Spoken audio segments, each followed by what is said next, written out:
How are you today? Yes, judge me later again, because I felt like it. I wanted to. You guys like it, so why wouldn't I? Hello, ma'am. Mary Alvec. Criminal record, no. Mental health, positive. National status, yes. Then you have Henry Guess.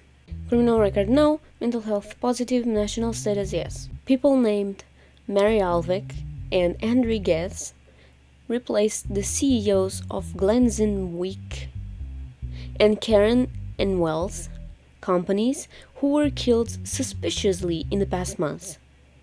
It has been determined that Mary Alvec, the new CEO of Lanswick Company, and Henry Guess, the new CEO of Karen and Wells Company, received two government tenders through irregular means. The purchase figures stated in these tenders are well below the market. Mary Alvec. It's only been a few weeks since I started my duty. During this process, I had the opportunity to prove to our company and our board of directors how well I could do my job. They are also aware of the value and efforts I had to the company. In an email I received last week, a statesman whose identity I do not want to mention made me an offer that he thought might be beneficial to the state and the company. I also considered this offer. Yes, there might be something behind this offer, but I thought it would be useful.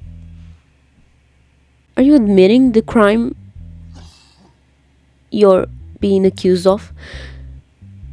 Am I reading this right? Statement of Henry Guess. It had been a few days since I took over as CEO of the company. During this time, I received an email from the person who introduced himself as the mafia leader. He told me that he had killed the company CEOs who had been killed before, and that if I didn't do what he wanted, the same thing would happen to me. He also threatened my family. In order to keep the situation under control, I had to accept this offer.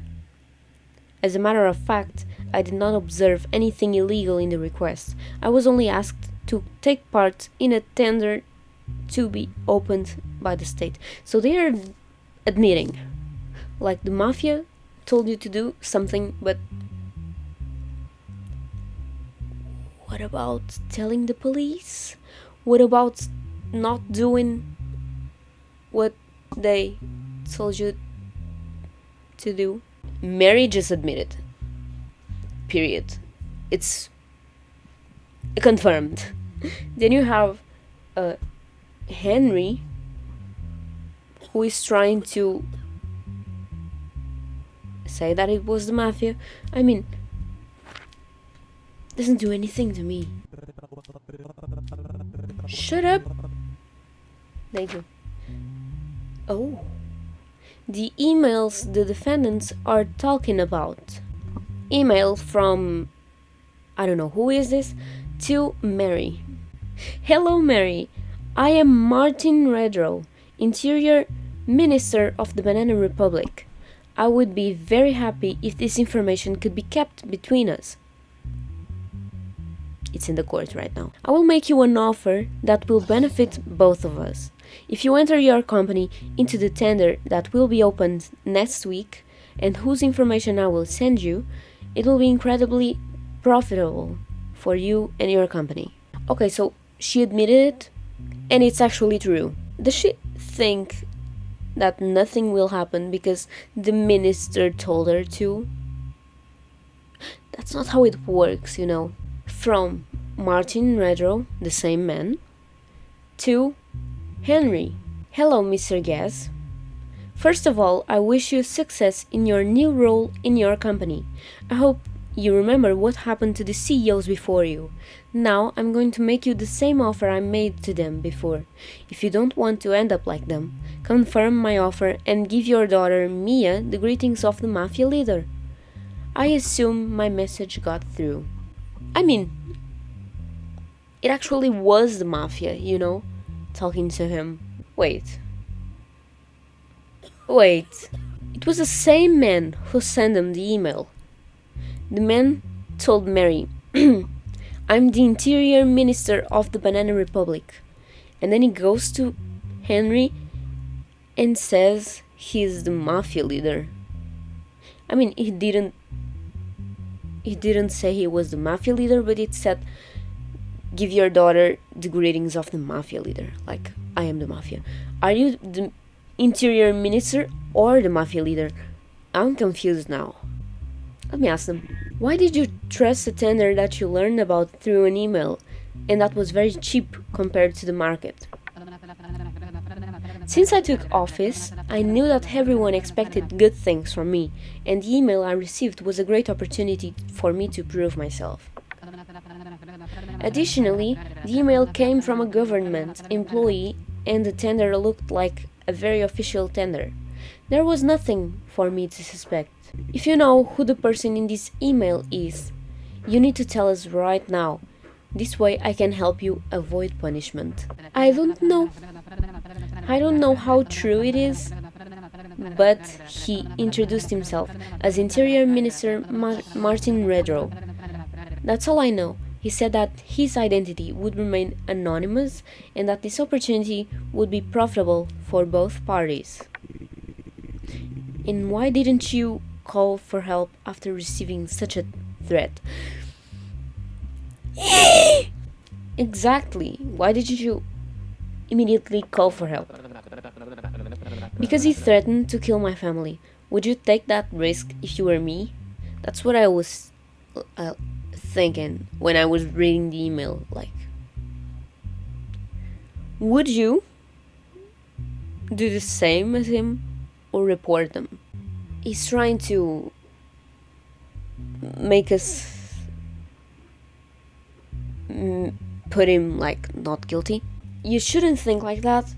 You should think like, would the judges of any country, would the judges from any country like send you not guilty because of what he said? Like, if you tell him you didn't report because it was the mafia leader and you were scared, and do you think they would care? Of course not. Unfortunately, bid rigging, was that? It's financial crimes. Bid rigging. Yeah. They don't have criminal record, and I believe none of them is over 50.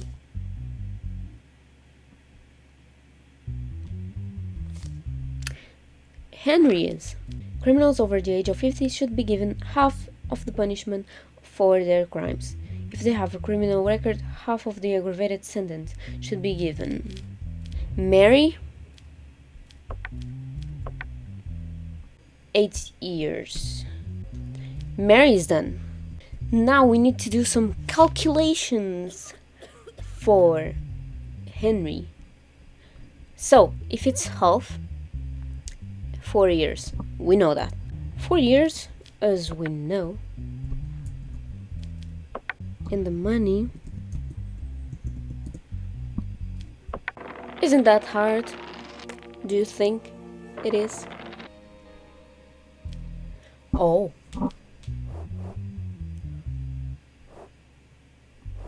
Oh. Special guard?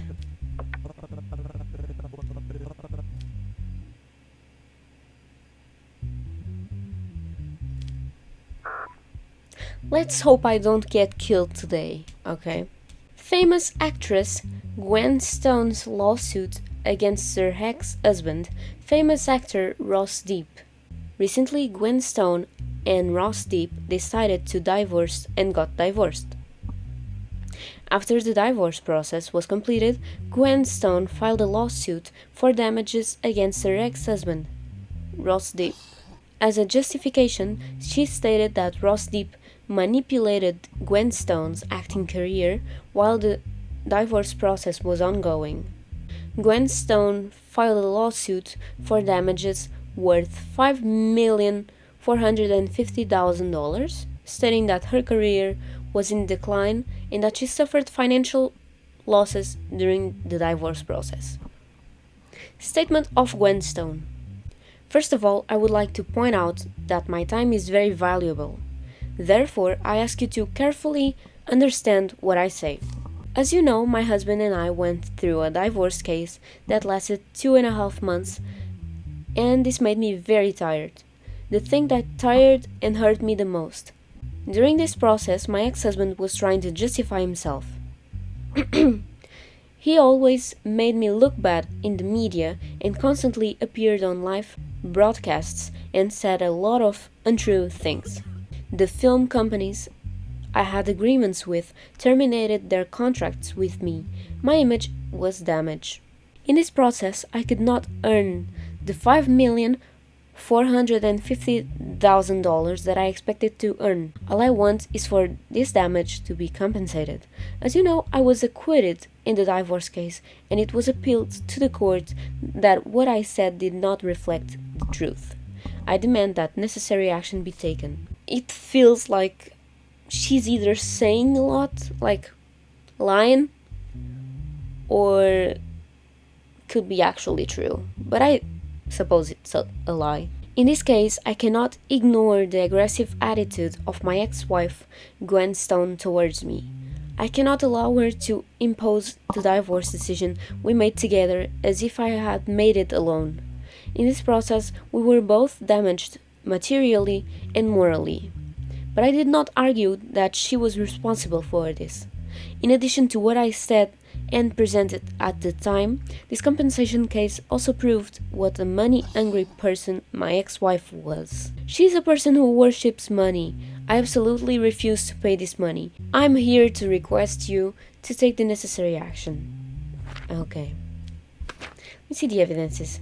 Document showing that the media company Chesney Company unilaterally terminated its contract with Gwen Stone.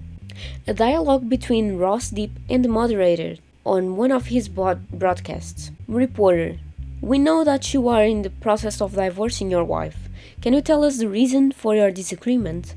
Unless it's private, of course. Actually, I don't enjoy telling this, but it's really hard to live with Gwen. In what sense are these difficulties? So, I don't know how to explain it, but I noticed that she changed a lot after marriage. We started to disagree on almost everything after a while, and finally, we decided to divorce. I think there is no need to give more details. We wish the best for you and Gwen. I hope you won't regret this decision. Thank you, I don't think we will regret it. Ross doesn't seem to be telling the world that Gwen is crap. You get what I mean? She said a lot of things. She said, no, but my ex-husband is like making companies terminate their contracts with me because he's saying a lot of things that aren't true and whatever. In the broadcast, he only did something most people call expressing his opinion. I don't see the problem in that. In your statement, you said that your husband manipulated you during the divorce process. Can you explain this more? Yes, Your Honor. I never appeared on live broadcasts during this period. I never even gave interviews, but my ex-husband appeared on live broadcasts all the time. What's the flipping problem? What's the problem in that? It embarrassed me to my loved ones and fans. Even in this situation, I did not join a broadcast to respond to my ex-husband. You didn't, because you didn't want to, because you could. He went to the broadcast because he wanted to talk about it. That's fine. That's good. You could have gone to the broadcast. You didn't, because it's your choice. So why would you expect people to have the same choice as you? In the live broadcasts he attended, he said that I was a money-grabbing person. I cannot accept this. I just do my job and get paid for it. Do you agree with what your ex-wife said? Absolutely not. In my opinion, what they say does not reflect the truth. During this process, we were both badly affected, financially and morally. I stand behind what I said. I never held her guilty or had any expectations.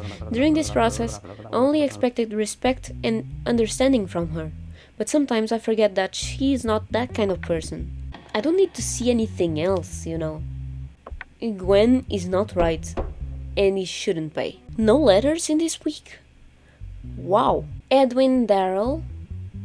Criminal record, no. Mental health, positive. National status, yes. Francis Drew. Criminal record, yes. Mental health, positive. National status, yes. I just read the charges. Details. Violet, who left the nightclub called Jolly Mix, recently took a taxi in front of the nightclub to go home. Violet, who was under the influence of alcohol, shared the location of her home address with the taxi driver. Okay, as she should. She was heading home, I believe. After a certain period of time, Violet realized that she was moving away from her home and told the taxi driver that she wanted to get off. The person driving the taxi locked the doors and turned to a secluded road. He pulled the car aside in the forest area, took Violet out of the vehicle, and hit her on the head with a hard object, knocking her unconscious. When she woke up, she found herself far from the city and covered in blood. Violet walked to the gas station 2 kilometers away from her location and asked for help. During the checks carried out by the police, the license plate of the taxi in which Violet was taken was questioned, and information was obtained that the owner of the taxi was a person named Francis Drew.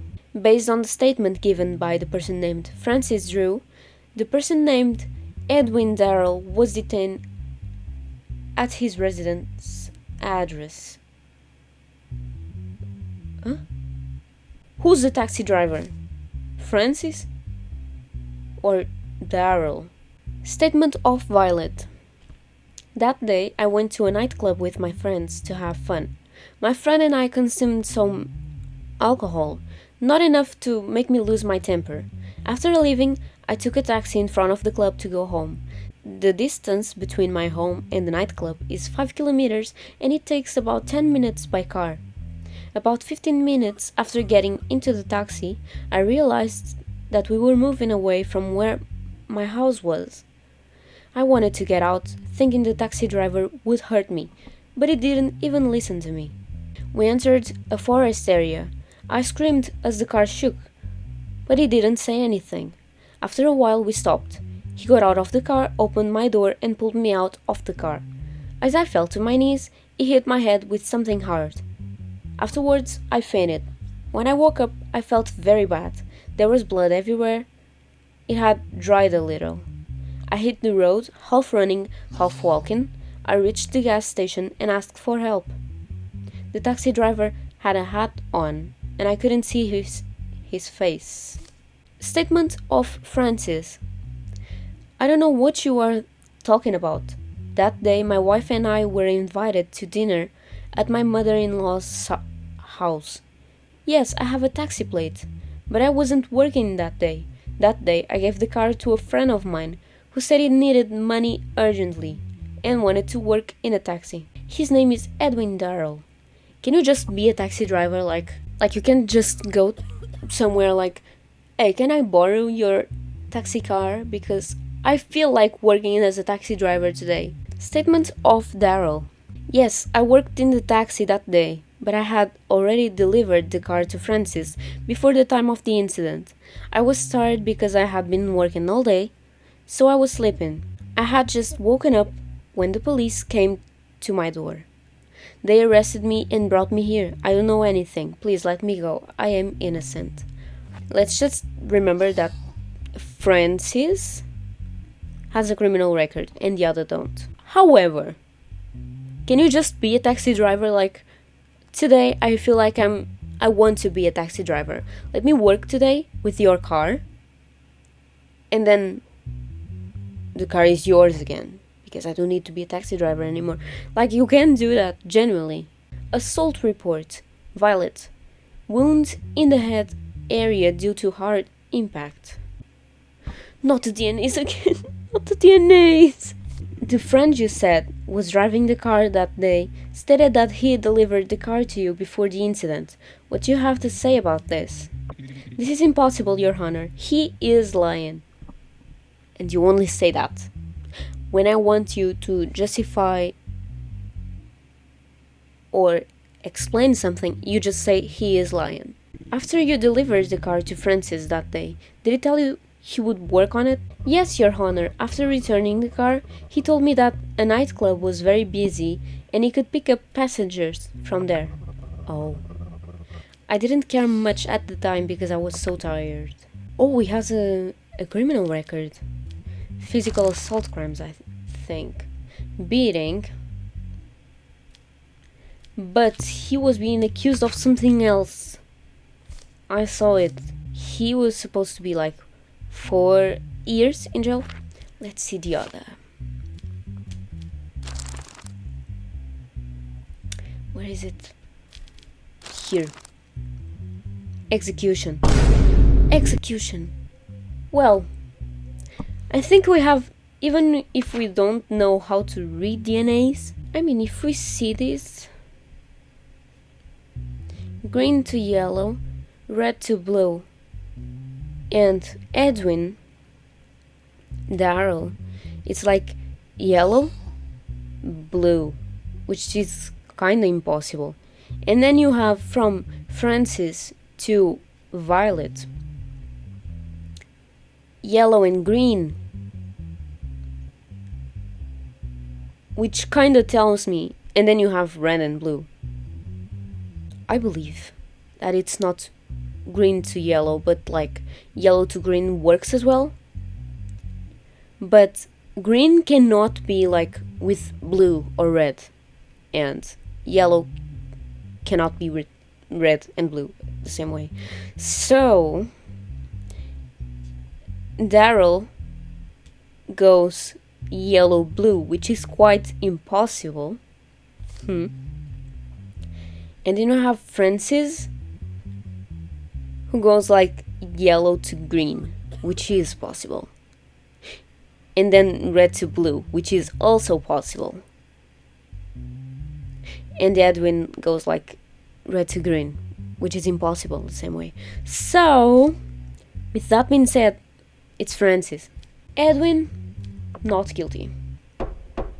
Execution. Now you're gonna rot in hell. Money. Thank you. Wow.